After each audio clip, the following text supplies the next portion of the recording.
5 signs of spiritual decline. You can use this to test any life. Doesn't matter if you're a preacher, doesn't matter if you are working in the choir. Once any of these 5 things, some or all of them, are manifesting in your life, then it's a call for serious attention. Number 1, very quickly, the first sign of spiritual decline is that there is a significant deviation from your love for God and spiritual things. A significant deviation from your love for God and spiritual things. Revelation chapter 2, when you read from verse 1 to 4. Revelation chapter 2 from verse 1 to 4. Unto the angel of the church in Ephesus write, these things saith he that holdeth the 7 stars in his right hand, who walketh in the midst of the 7 golden candlesticks. Verse 2, it says, I know your works and your labor, your patience, that thou cannot bear them which are evil, and thou hast tried them which say they are apostles and are not, and thou hast found them liars. Verse 3, it says, and thou hast borne and hast patience for my name's sake, you have labored, you have not fainted. But verse 4, it says, nevertheless I have somewhat against thee, because thou hast left your first love. That was a challenge over the church in Ephesus. They were commended for the wonderful things they had done, but he made that emphasis that something, remember, is this Ephesian church that he was telling them, awake thou that sleepest. Now Revelations, God is speaking to them again and saying, we're still dealing with this problem of your first love. Is someone learning now? A significant deviation from your love for God. 2 Timothy chapter 3 1 to 4. 2 Timothy 3 1 to 4. Whatever affects your love for God is already on its way to destroying your spiritual life. This know also that in the last days perilous times shall come. Verse 2, for men shall be lovers of their own selves, covetous, boasters, proud, blasphemous, disobedient to parents, unthankful, unholy. Verse 3, without natural affection, truce breakers, false accusers, incontinent, fierce, despisers of those things that are good. Verse 4, traitors, heady, high-minded, lovers of pleasure. There you find it, more than lovers of God. Hallelujah. It matters that God becomes your highest priority.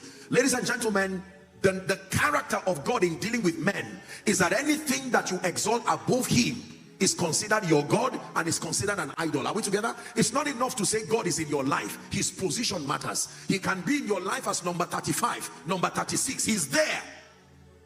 Are we together? He desires to be the highest priority. And for many believers, especially for those who want to be greatly used by God, they do not know why they seem to not see the hand of God as they should. The might of God upon the life of a man is connected to the depth of your passion, your love for God, and your love for the things of God. Show me a man who is genuinely in love with Jesus beyond ministry, genuinely in love with Jesus beyond church, genuinely in love with Jesus beyond pretense. I show you a man who cannot go down. I show you a man who has found his way to a life of excellence regardless what the situations are. The key is to love him, not to use him. The key is to love him, not to use him. You can use God to get things. You can use God to get fame. You can use God because you need power from him. But those who will last, those who will thrive, are men who love him beyond money, love him beyond titles, love him beyond ministry. Are we together now? Someone shout, I love Jesus. Say it like you mean it, I love Jesus. The Bible says, no eye has seen, no ear has heard, neither has it come into the heart of any man what God has in store, not just for them who come to church, for them that love him. This is a love affair, and I'm praying for someone. I don't know what has come to steal your love. It may be the vicissitudes of life, maybe the desire to make it, the desire for a job, for marriage, for children. As important as it is, those things can creep into your life and steal his place in your life, that he becomes your highest priority. Nothing and no one sustains the power to take his place in your life. I'd rather give up ministry 1,000 times than let anything take his place. You believe me on that? Give up preaching 1,000 times. For someone, you need to fall in love with him again. Again. I'm deep in love with you, Abba Father. I'm deep in love with you, Lord. That's a prayer for someone. I'm deep in love with you, precious Jesus. I'm deep in love with you, Lord. There is a realm where only lovers dwell.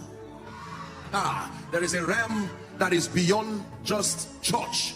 There is a realm beyond the realm of a prayer warrior. Is a realm of a lover. God will open up his heart to you and show you things. God will take the prayer request of a man and give you as a gift, because it's a love affair. I tell you this, I tell you this, I tell you this. You will get blessings in your life you cannot account for. You can't tell how they arrive. It was a gift of love. You can receive 1 million naira as salary, but I can come to someone I love and give that person 1 million. Both of you are not holding the same thing. No, don't let the amount deceive you. 1 million as salary and 1 million as a gift is not the same. One may be holding 1 million as a testament of pain, anger, compromise. Another is holding it as a reward. Another is holding it as an expression of love. For someone, I'm telling you, as you fall in love with the Lord afresh, you will see there are graces, there are dimensions. See, let me tell you this. The thing about love is that, and permit me for a minute, let me use marriage. When a man gets married to his wife, eventually, because of the health of intimacy, the woman becomes pregnant. Her pregnancy is a message. It's a product of intimacy. If you tell me you are in love and you've been in love for a while and you are the bride, show me what you've carried as proof of that intimacy. Show me the visions, show me the destinies.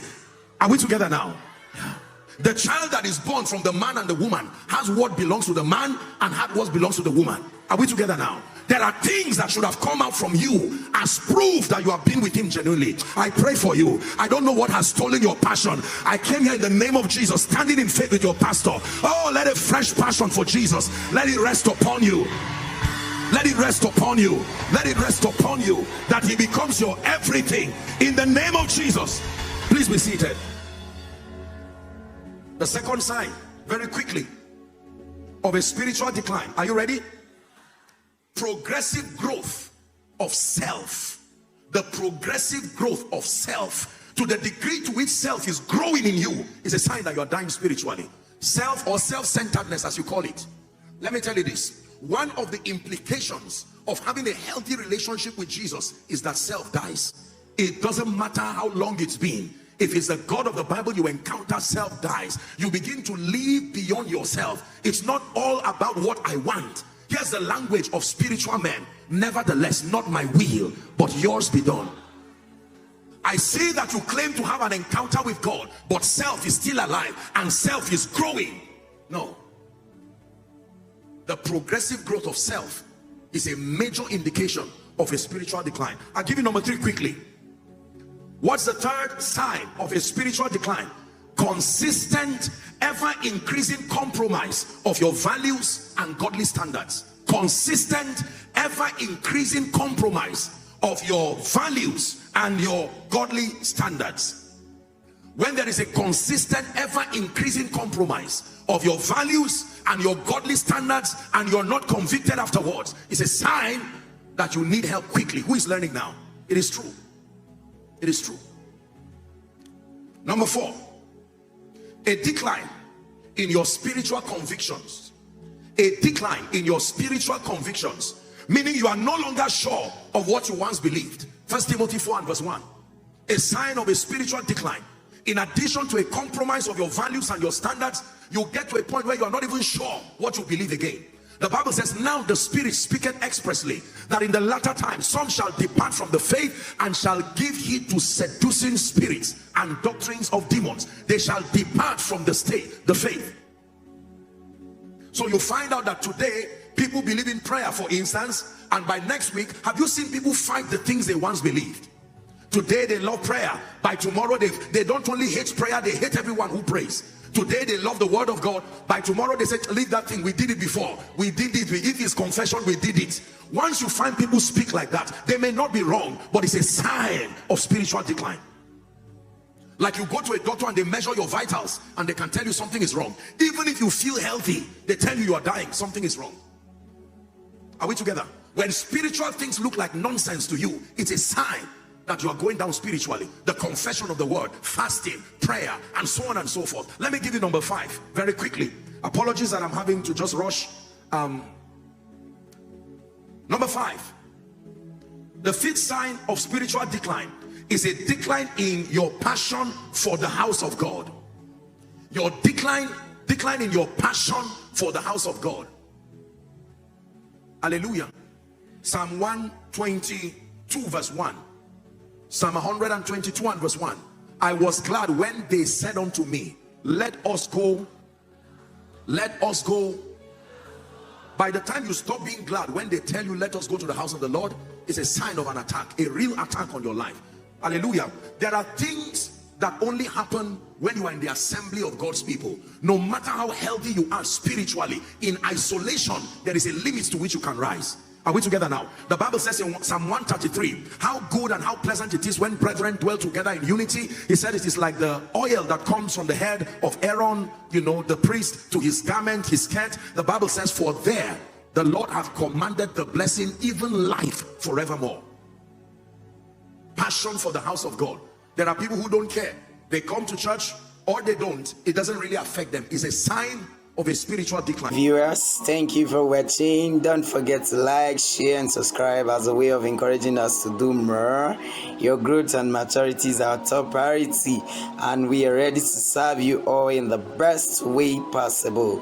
God bless you. At Daily Bread Media, Apostle wants to see the body of Christ. Now, wow.